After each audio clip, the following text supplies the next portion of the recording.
let me be clear about where we stand. First of all, for the American press who are here, you know that a great deal of work in my career has been to address human rights issues, equality issues across the board, including as it relates to the LGBT community.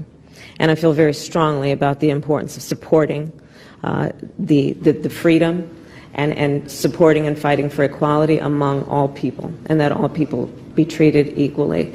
I will also say that this is an issue that we consider, and I consider, to be a human rights issue, and that will not change.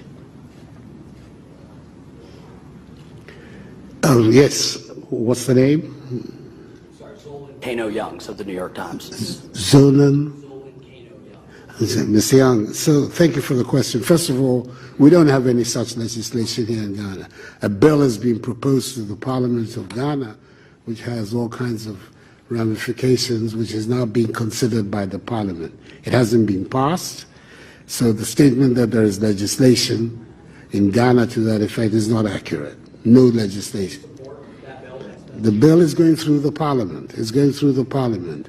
The Attorney General has found it necessary to speak to the committee about it regarding the constitutionality or otherwise of several of its provisions, and the Parliament is dealing with it. At the end of the process, I will come in.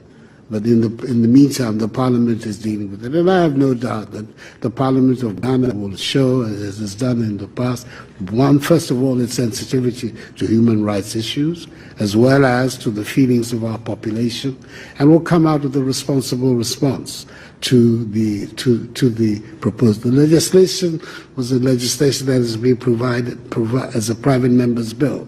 This is not an official legislation of the government, but it is one that has been mooted by a handful of private members. So we will see what the final outcome of it. But my understanding from a recent discussion I had with the chairman of the committee, the substantial elements of the bill have already been modified as a result of the intervention of the Attorney General. We will see what the final outcome is. Let me be